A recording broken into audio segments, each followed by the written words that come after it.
नमस्कार दोस्तों आरएसएस के नेता इंद्रेश कुमार ने कुछ ऐसा कह दिया जिससे भारतीय जनता पार्टी को और मिर्ची लग गई। मिर्ची तो लग रही थी भाई। इंद्रेश कुमार बहुत कुछ ऐसा कह चुके थे जिसकी वजह से बहुत सारी चीज़ें जो भागवत ने और पहले रतन शारदा ने ऑर्गेनाइज़र के लेख में कही थी उसकी पुष्टि होती है।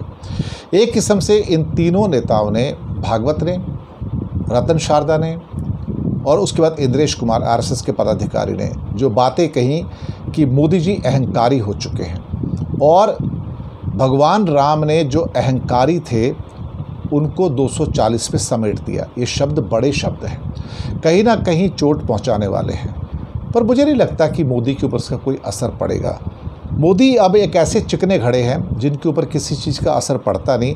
हालांकि मोहन भागवत ये सोच के बैठे हुए हैं कि वो संघ के मालिक तो ज़रूर हैं, लेकिन शायद वो मोदी को तो कंट्रोल नहीं कर पा रहे हैं। और ख़ास तौर से आरएसएस के इंद्रेश कुमार का भागवत के द्वारा कहे जाने के बाद और रतन शारदा का ऑर्गेनाइज़र में जो शब्द कहे अहंकारी के रूप में मोदी को, उसके बाद मुझे लगता है कि रतन शारदा के शब्द जो हैं वो काफ़ी महत्वपूर्ण हैं।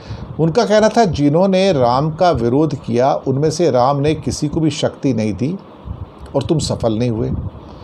उनका कहना था कि चूंकि तुम्हारे अंदर अहंकार आ गया था, इसको भगवान राम ने कुल मिला के 240 सीटों के ऊपर समेट दिया।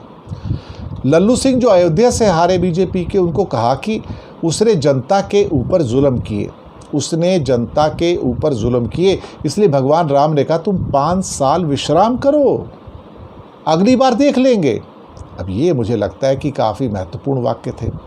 और भागवत जी ने कहा कि जो मर्यादा का पालन करते हुए काम करता है, गर्व करता है लेकिन अहंकार नहीं करता, वही सच्चे अर्थों में सेवक कहलाने का अधिकारी होता है। तो उन्होंने बीजेपी और ख़ास तौर से मोदी के अहंकार को लेके ये सारी की सारी बात कही थी। कई और नेता हैं जिनका कहना है कि खासतौर से मनोज झा जो विरोध के थे, उनका कहना था हमारे तो राम मर्यादा पुरुषोत्तम है, बापू वाले राम है। इंद्रेश जी, आपको इसकी समझ नहीं हो सकती। एक जेब में महात्मा गांधी और दूसरी जेब में नाथूराम गोडसे की तस्वीर नहीं चलती है। तो मुझे लगता है कि बीजेपी और आरएसएस के अंदर जो दरार थी वो शायद धीरे धीरे अब वो बड़ी होती चली जा रही है।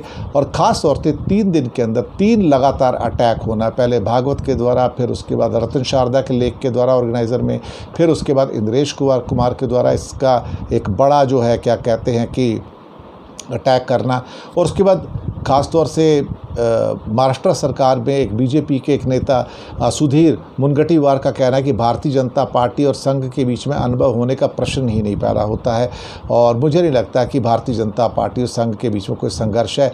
ये भाव ही मूलतः गलत है। ये लगता है किसी को इन सारे के सारे जो टिप्पणियाँ आई हैं उससे गलतफहमी हो गई है। अब देखिए, इतनी हिम्मत तो है नहीं कि आरएसएस का विरोध कर पाएँ, तो उसको टालने की कोशिश की जा रही है। शुक्रिया आपका।